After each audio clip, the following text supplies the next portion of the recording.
Group of company, SLM group নাম ধরেই বলি, এই গ্রুপকে কি বলা হচ্ছে যে একটি ব্যাংক থেকে ৮০,০০০ কোটি টাকার উপরে তারা লুপাট করেছে। এসএলএম গ্রুপ একাই প্রায় 10টার মতো ব্যাংক তারা ধ্বংস করেছে। হ্যাঁ, শুধু ডেফিনেটলি একটি শিল্প গ্রুপ। আমি জাস্ট একটি ব্যাংকের উদাহরণ দিলাম এবং বেশিরভাগই আপনি ইসলামী ইন্টারেস্টিং রিলেটেড ব্যাপার, ব্যাংক আপনি যদি দেখেন যে এই দুদক কিন্তু এই এসএলএম গ্রুপ যারা একেবারে মানে মানুষের সামনে চোখের সামনে যারা ব্যাংকগুলো থেকে টাকা ডাকাতি করে নিয়ে দেশের বাইরে পাচার করেছে, এই দুদক কিন্তু একেবারে আপনি জানেন যে রুল করে, দুদকের মাধ্যমে রুল করে কিন্তু হাইকোর্ট থেকে আপনি জানেন যে বলা হয়েছিল যে এসএলএম গ্রুপের বিরুদ্ধে কোনো তদন্ত করা যাবে না। সেই দুদককে যদি আপনি এখনই বলেন যে অনেক ভালো কিছু করে ফেলবে, এটা আসলে প্রত্যাশা করাটাও আমাদের অনেকটা, আমি বলবো যে হ্যাঁ আমরা প্রত্যাশা করতে পারি, কিন্তু এখনই এই বড়ভাবে প্রত্যাশা করাটা আমি বলবো যে আমাদের হয়তো সেই জায়গায় আমরা নাই। তবে হ্যাঁ, আপনি জানেন যে ৫ আগস্টে বাংলাদেশের যে আমি বলবো যে বিপ্লব সংগঠিত হয়েছে এবং আমাদের যে আকাঙ্ক্ষা যে আমরা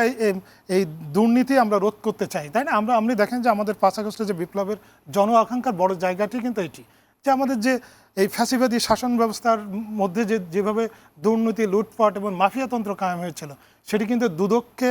প্রপারলি যদি ফাংশন করা যায় তাহলে কিন্তু এই মাফিয়াতন্ত্র, এই দুর্নীতিকে আসলে রোধ করা সম্ভব। এই জন্য আপনি জানেন যে আমাদের, আপনি যেটি বলছিলেন যে যে অভিযান পরিচালিত হচ্ছে,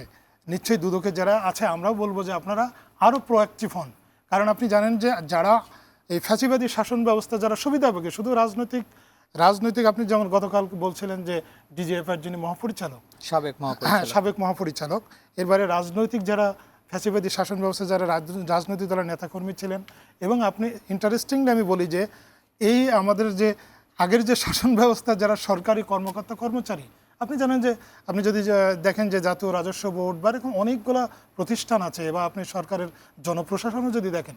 সেখানে কিন্তু আপনি এরকম প্রচুর দুর্নীতিবাজ কর্মকর্তা পাবেন বা অনেককেই পাবেন। তাদের বিরুদ্ধে আসলে যদি প্রপারলি অ্যাকশানে যাওয়ার দরকার। আরেকটু আমি জাস্ট ছোট করে বলবো যে আপনি জানেন যে এই দুদক বা দুর্নীতি দমন কমিশন সংস্কারের জন্য